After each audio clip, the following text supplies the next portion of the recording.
Darling Woodruff, qui est des funérailles, quelque chose comme ça. J'ai oublié l'heure de rendez-vous. À 16h, le monsieur m'appelle. On dit, excusez-moi, on fait ça lundi.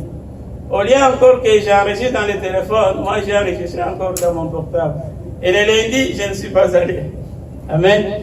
Donc, ma démarche à ce moment-là, c'était d'aller finaliser mes funérailles. Comme j'ai toujours une assurance funéraire et une assurance vie, comme ça, je prendrai tous ces contrats, je vais les remettre à un ami pour que si je mourrais, que madame et les enfants n'aillent pas chercher mes papiers là. Que quelqu'un vienne sur moi et dise non, il m'avait laissé ça, il m'avait laissé telle procuration. Amen. Alors, des fois, je ne suis pas allé, mais mon état entre-temps, c'est compliqué. Mon médecin, à ce moment, n'avait plus de solution. La seule solution, il m'a mis sous antidépresseur. Je devais prendre 10 comprimés d'antidépresseurs à amitriptyline chaque soir pour pouvoir dormir. Puisque une fois que je suis au lit, je n'étais même pas capable de bouger mon orteil. Je ne pouvais pas tourner ni à gauche ni à droite. Je devais dormir comme un corps momifié. Chaque mouvement avait des douleurs, des répercussions partout dans mon corps. Quelques jours après, j'ai commencé à prendre ces médicaments. Amen. Alors j'ai appris, madame m'a dit un jour, non, tu sais papa, allez se faire à Toronto. Je lui ai dit en tout cas, toi tu cherches des problèmes. Tu veux que je puisse croire et au moment opportun, papa ne viendra pas et je serai encore une fois déçu. Je lui ai dit ça, j'ai laissé tomber. Quelques jours après, il y avait une entrevue. Papa allait se passer sur une chaîne de YouTube et il y avait la sœur Marceline qui lui posait des questions. C'est là où il avait confirmé qu'il serait à Toronto. Alors nous nous sommes dit, Toronto serait notre terminal. Amen. Amen. Le 19 mai, c'était une convention de 4 jours. Le 19 mai, j'ai dit à mon épouse, à 6h30, moi je suis sur la route. Douleur ou pas douleur, on va y aller. Amen. Elle s'était arrangée pour partir avec une maman qui est aussi dans la salle avec une autre voiture. Et j'étais seul dans la voiture, j'ai avalé encore mes anti-inflammatoires là. Et je suis parti, on a roulé. On est arrivé à Toronto. Le premier jour de la convention, je suis allé dans la salle. Je ne vous ai pas dit, à ce moment, je marchais avec une canne. Et j'avais honte à l'utiliser. Je voyais tout le monde me regarder.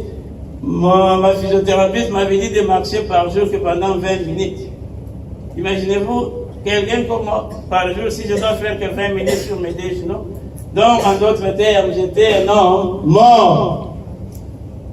Alors, nous sommes arrivés à Toronto. Le premier jour, c'était la première fois, je n'avais jamais eu l'occasion de voir papa Alessa physiquement, ni maman Angèle. Je suis resté dans la salle sur les enseignements. Il fallait vraiment que je puisse établir un contact. Au deuxième jour, je me suis dit, aujourd'hui, c'est le jour J. Amen. Je me suis dit, aujourd'hui, c'est le jour J. Amen. J'ai même envoyé un message à ma belle-sœur Nathalie qui est à Kinshasa pour lui demander comment on procède au centre. Elle m'a expliqué au téléphone. Je lui ai dit, oui, c'est soir, ou c'est bonsoir, ou je suis perdu. Alors, nous nous retrouvons à Toronto le 20 mai. Le service a commencé. J'étais assis quelque part là, mais j'avais fait un arrangement pour être sur la ligne médiane là. Et papa a demandé que nous puissions nous agenouiller. Moi, j'avais des douleurs impossibles. Je ne pouvais même pas me tenir debout, ni louer, ni chanter, mais j'ai essayé, ça n'allait pas, j'avais ma canne là. Je me suis agenouillé là. J'étais déterminé, je me suis dit, si la femme là avait touché Jésus, je vais faire aussi comme elle. Et je vais vous signaler, bien aimé, il nous était difficile même de faire le voyage sur Kinshasa. On n'avait pas d'argent. On venait de la Belgique et la situation s'est compliquée. Et la seule chose que je voyais, c'était ma faim. Alors je me suis dit, nous sommes au terminal. On était agenouillés, moi j'étais agenouillé dans les couloirs comme celui-ci, en train de prier. J'ai entendu quelqu'un qui parlait presque devant moi, en face de moi. J'ai ouvert mes yeux, j'ai vu c'était Papa Alice. Je me suis dit, ah, il est ici? Non. Je n'ai pas réfléchi des fois, j'ai pris ma main gauche. Je suis allé tout droit, je l'ai touché dans le flanc droit. Amen.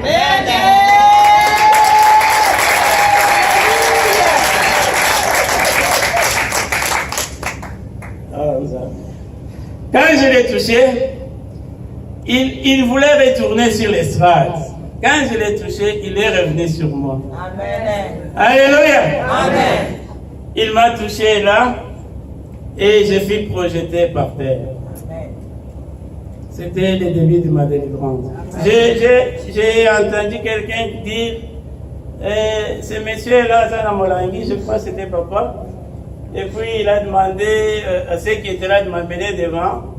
À ce moment, mes jambes étaient faibles, je n'étais pas capable même de marcher. Amen. Alors on m'a amené devant, là j'étais couché. J'entendais des gens qui parlaient comme s'ils étaient à Mweneditu. Terre très loin, je cherchais là, et j'étais perdu, je suis resté là longtemps. Après, papa avait prié pour moi. Amen. Amen. Depuis ce jour-là, le 20 mai 2015, à la fin de la prière, la canne que j'utilisais pour marcher, je l'avais laissée sur l'estrade.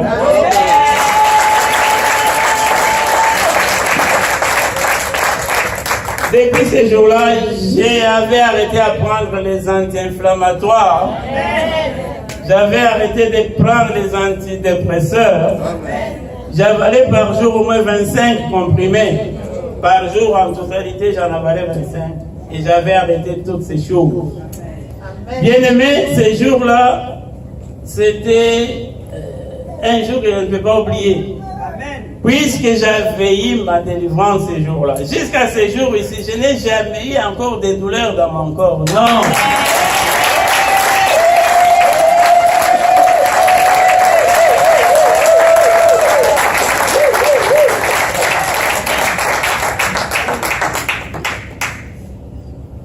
J'aimerais couper cela. J'avais pris une décision. Toronto, où c'est ma fin. Je n'avais plus d'autres. Je n'avais même pas d'espoir. Je n'avais plus d'espérance. Ma vie était finie. Bien aimé, ma vie était finie. Mais l'idée de Papa Alice m'a donné.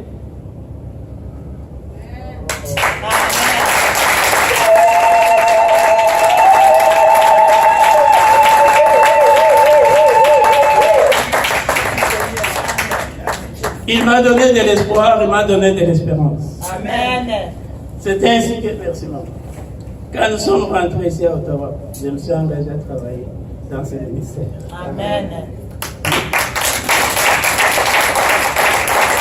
Pour terminer, quand je regarde des vidéos sur Kinshasa, je vois beaucoup de gens sur la route qui vont ensemble. Je vois beaucoup de gens sur la route, l'église est remplie.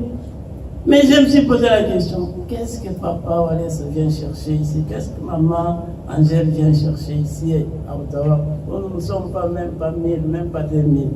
Par rapport à tout ce monde qui est au pays là.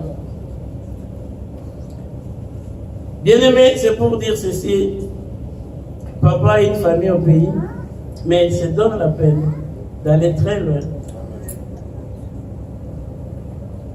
Pour que ceux qui étaient possédés comme moi trouvent la guérison. Amen.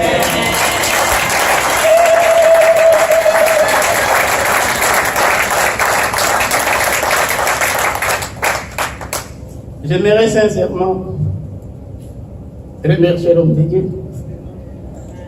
Remercier Maman Angèle pour les prières.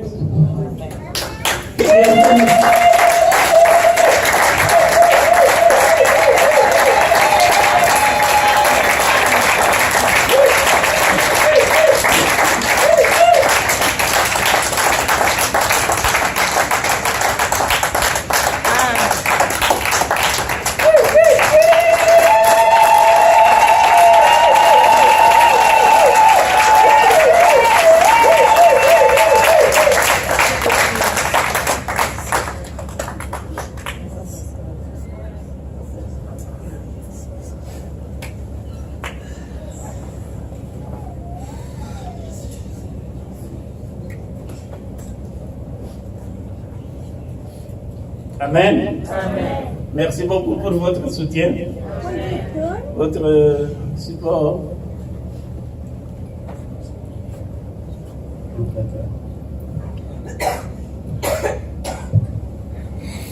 Alléluia. Amen.